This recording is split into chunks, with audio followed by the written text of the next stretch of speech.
every few months I clean at least half of these plants out. However, at the end of the year, I clean it all out. The reason is if you look down here, you'll see the plants are starting to die. We're into the winter now.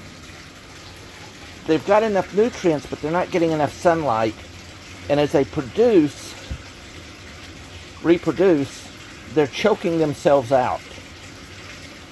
So at least once a year, I have to do a total cleaning.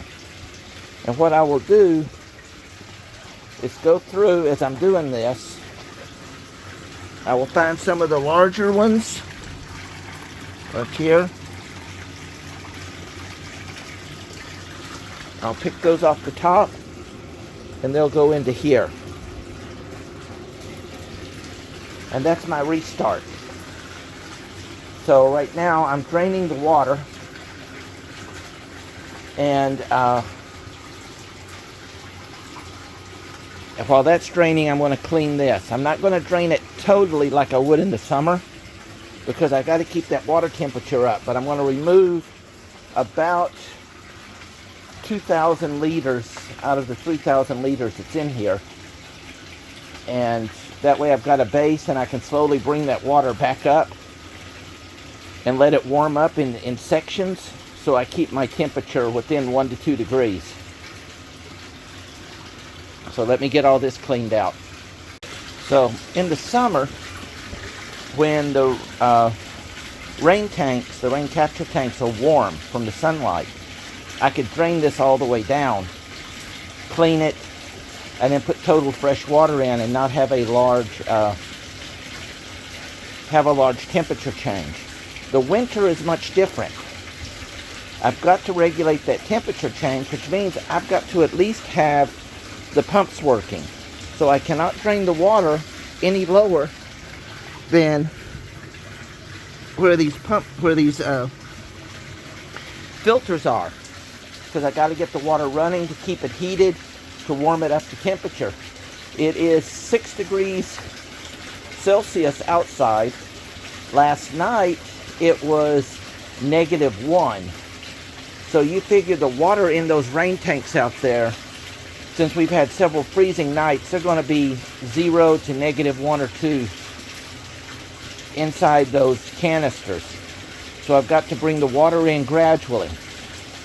This means I can't drain everything and suck it out. So I've got to go to my pool vacuum. This is my little pool vacuum. All right. And what I'm going to do is I'm charging it. Once I've got this, the next thing I'm going to do is change out the thick filters. I'm going to swirl the water about every 5 to 10 minutes and let those filters suck in those smaller particles.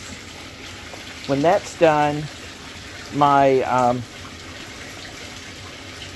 pool vacuum should be ready, should be charged. And then I can go through and get all the heavier stuff up off the bottom. At which point then I can start putting new water in. This is a 1 to 2 day process on this size of a tank. In the summer, it's a 1 day process. I can drain it out, clean it, and it's done. I put in the fresh water, and I have just enough water for the larger fish to swim around in. The crayfish do good. That's not a problem. But in the winter, we got to keep that temperature regulated, or we can put the crayfish, the fish and everything into shock, and we don't want to do that.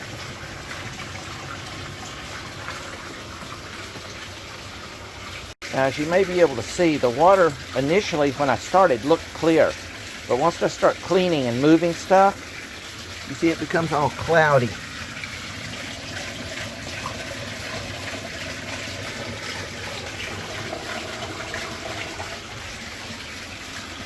And so what's going to happen next, now that I've got the water pumped out, using my little regular cellar pump, wastewater pump, I'm going to let these filters And I'm going to come out about every 10 minutes and stir this water and let these filters collect. And I'm going to do this all day until I've got the majority of the lighter sediment out, at which point my pool vacuum should be charged, and then I can get some of the heavier stuff off the bottom. I'll probably change these filters out 2 to 3 times today. Probably 3, maybe even 4. Because I want to get this water quality back. And this is nothing but just dead plants. The plants populate so fast that you've got to get them out.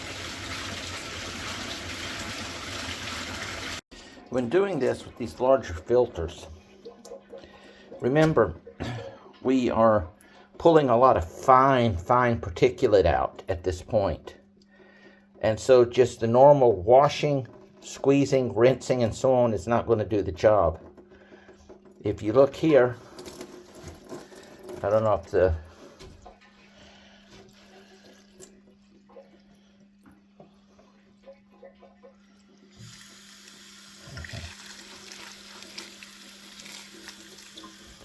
now if you look,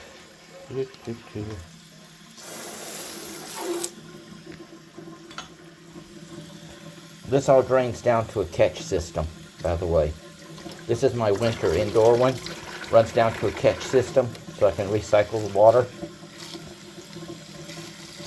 You notice, you see that particulate still coming out of there. And if I take this and just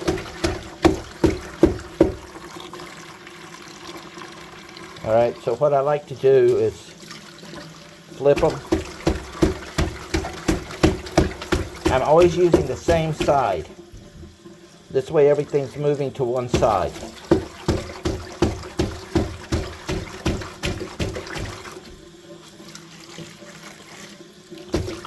This will help get all that smaller particulate out that you would normally miss. These filters have to be really clean to pull in all that fine stuff when you're doing a complete wash like I'm doing on this round.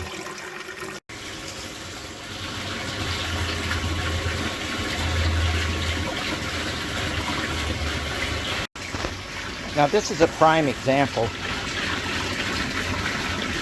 He's climbing the sensor wire. And they'll climb all the way up to the top right along that ridge. This is why, just like snakes, octopus, these little critters are escape artists. So that's why I have this ridging the way that I do around here. And why I put these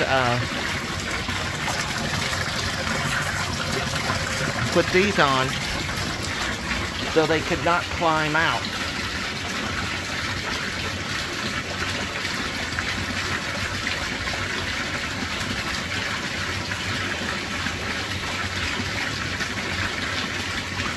Of course, right now the water is really low because I'm doing a water change. But see them? They will try to find everywhere in the world to get out of your tank. And so you have to be really careful if you're dealing with, this is basically, it could turn into an invasive species if they got out. Of course here, the temperatures get too low for them in the winter. They would still die off. But if they manage to adapt, we would have a problem. You can legally get them, you can legally have them shipped in. But anytime that you're dealing with any kind of imported animal, reptile, mammal, whatever, you have to ensure that you've taken all precautions so that those animals do not get free into nature.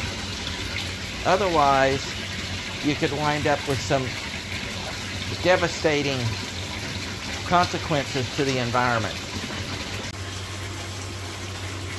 Now you can see how much cleaner that is. All right, you have to, even in large tanks, you've got to do your cleaning. Now mind you, I've let these run at minimum water, just enough to cover my filters. So any of the other particulate that was in here during the night has now been pulled into the pumps, into the pump filters. I changed these before I went to bed last night. So now that we've got that, we're going to start adding in our other water. My fish's tolerance is 19 degrees Celsius. Then they start going into stress. So I will not let my counter down here go below 20. I've got my readout thermostat there. This is on a thermostat. That's on a thermostat. Individuals. So everything is self-regulating, and this one is specifically for my actual water temperature. Everything else over here, the cooling system, the heating system, all of that is regulated. I adjust those temperatures according to my master or my default temperature, my baseline temperature. Now, once I get enough water in here for this to work, my water has to be above this line here. So I've got to fill the water, let it heat until I reach my temp. Then I can go in here, shift and move stuff, and clean up all the heavier particulates that are down on the bottom that's not being swept or moved. This, of course, will stir up any finer sediments in the process, which these two pumps will, of course, eventually pick up. All right, let's get that done. And there we go.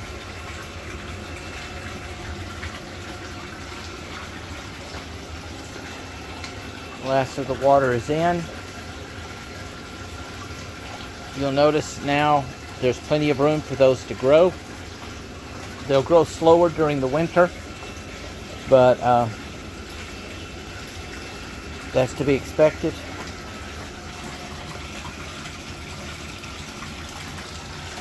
And my baby plecos. Hey, baby plecos. They're a little bit larger than they may look on the camera. But there you go.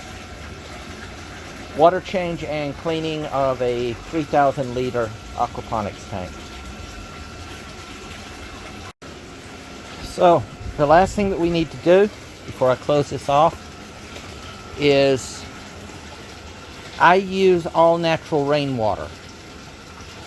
As such, my pH is going to be extremely low, and I use baking soda to adjust that. Very small increments, and I check it. I put in a little, I check every 8 hours until I bring the pH back up to about a 7.1 to a 7.5. Before that though, you got to get a baseline. So I'm going to do an NO2 check, and I'm going to do a pH check just to make sure what my baseline is now.